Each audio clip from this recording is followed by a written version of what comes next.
Good morning, y'all.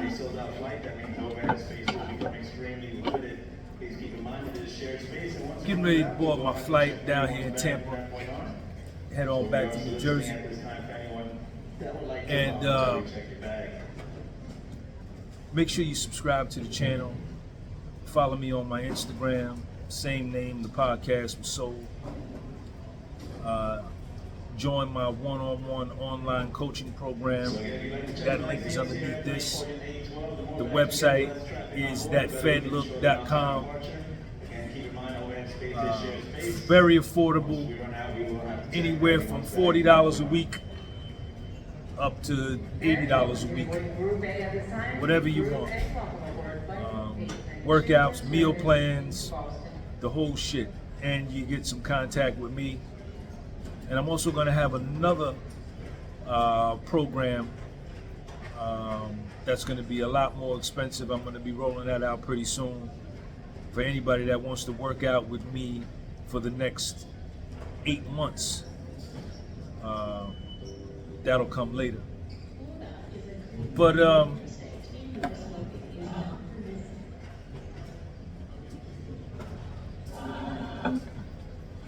our lives, your life will turn out the exact way that the thoughts in your head that have the most airplay. The thoughts that you give the most airplay to will have the greatest impact on your life. You are the master controller of your universe. There was, I read this book. I'm a big fan of this book, As a Man Thinketh by James Allen. And in that book, I started reading this book. I'm 55 years old. I'm born 1969. I started reading As a Man Thinketh by James Allen in my 20s. And I often go back to that book and brush up and touch up. And when I need to fill my cup up, I go back to this book. And in that book, there's a saying, there's a passage in there, a paragraph in there, and it says something to the effect of this. I'm going to try to quote it verbatim. Things that are very profound to me, I typically like to commit them to memory. And in there it says, of all the beautiful truths pertaining to the soul, none is more gladdening. None is more gladdening and promising of divine confidence than this, that man is the master of thought, the molder of his character, and the maker and shaper of his condition, his environment, and his destiny. Right? And that right there is super money. There's another one that I committed to memory that I came across when I was in the joint, when I was in federal prison. And it said, how did it go? Here it is. I read this in one of them Napoleon Hill books. It wasn't Think and Grow Rich, but he wrote several other books as an offshoot to that. And it says, I committed this to memory. It said, if you think you are beaten, then you are. If you think dare not, you don't. If you like to win, but think that you can't, it's almost certain that you won't.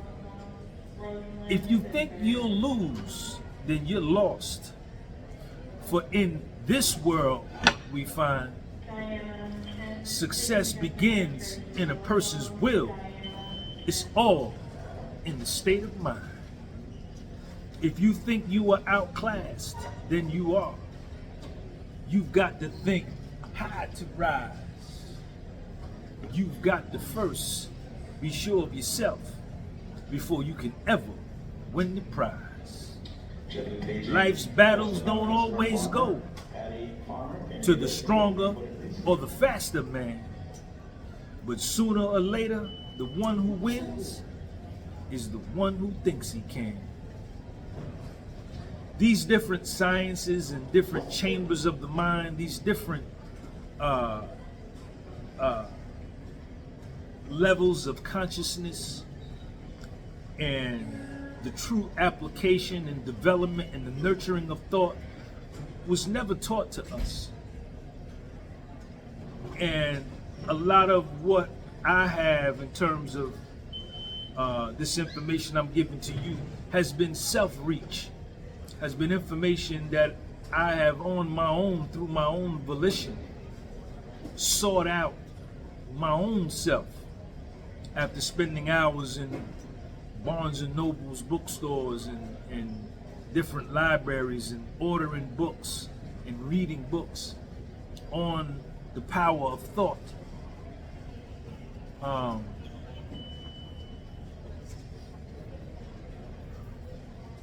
You change your thoughts, you change your life. You change your thinking, you change your world. Once again, we are already having some congestion on board flowing into And Zebridge, so we are going to hold up. we as individuals are in complete control of that. Again, this is due to the entirely full flight You know, over airspace. that's going to be hard for somebody who is locked in or currently existing in a circumstance that's hard, right? That's currently existing in a difficult circumstance, that's living a difficult life and has don't have any type of support and has experienced some hardship and some fucked up times in their life. That part is going to be hard to grasp. And if you are a victim, if you have a victim mentality, and if you have a second-class citizen mentality, if you are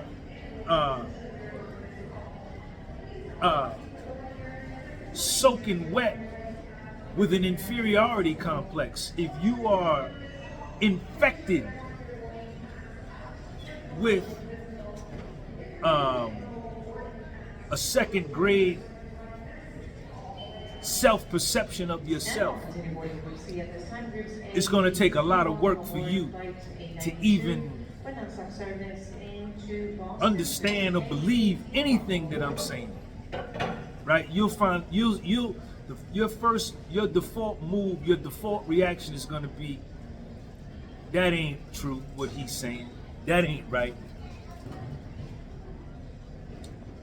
And that's okay, because I've been there too. Right where you are, I have been there. I have been on both poles, right? Extreme hardship,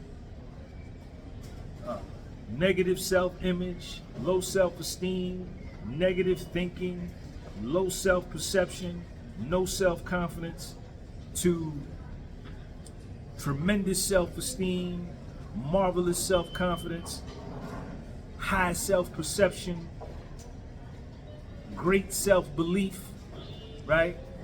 I've been on both sides, so I understand fully. And when I learned and when I accepted, because it's an acceptance issue, you know, some people have a tendency to believe that their lives are already written by a divine power, that their lives are already written by some omnipotent thing in the sky, right? Because I don't want to, everybody's welcome on my channel, so I don't want to get into calling different names of different deities and excluding anybody and making somebody feel excluded. You're all welcome. And at the end of the day, no matter what book you may read or what you may call it or whatever, it's all the same thing. And a lot of people go through life thinking that their life, that their current circumstance and what they're going through was written, and there is no coming back from that. That this is the way their life is supposed to be, and they almost bask and take pride in suffering, right? And they find it sometimes some kind of way redeeming, some kind of redemptive feeling of being downtrodden, being low, being suffering, right? Being second-class citizen. And that's a hell of a psychology. But this is real. You know, I'm on the other side, man. I was brought up in my household. You know, the people that raised me, and this is all the way down to my mother, were just as confused as everybody else, and she was just passing me information that she got from people who were misinformed or who were indoctrinated in a certain belief. And the further you go back in my family, the more misinformed and the more uneducated and the more the less free thinking that went on, the less critical thinking went on, you know. And it was more, you know, follow this way because this is what the preachers say, or do this because this is what he say. And you know, free thought and critical thinking wasn't advocated, right? It wasn't pushed. So, you know, everything I got from my mother was subject to review. It had to be relooked at. And I did that. You know, she wasn't a bad person. She was born in 1943 in the rural South, in the state of Georgia. Picked cotton, 75 cents a day. Went to segregated schools. There was not much education or definitely the sciences of the mind and thought and fate versus free will and destiny and causation, cause and effect. None of this stuff was taught in the school then. So, you know, if a person wasn't introduced or privy to a certain kind of information, that doesn't mean they're dumb. You know, it just means that they're ignorant, right? And ignorant, not in the condescending negative sense that we say this ignorant motherfucker here because he acted stupid, but ignorance in the sense that you just don't know. You just didn't have access to the information. You were never given the information. You've never seen this, you know, ignorant, right? I'm getting ready to get on this plane, right? I'm ignorant to everybody who's on there. I don't know anybody on. You know what I'm saying? That's the ignorant that we're talking about. And like, I'm a believer, and I know this to be true, that I can build or destroy my life.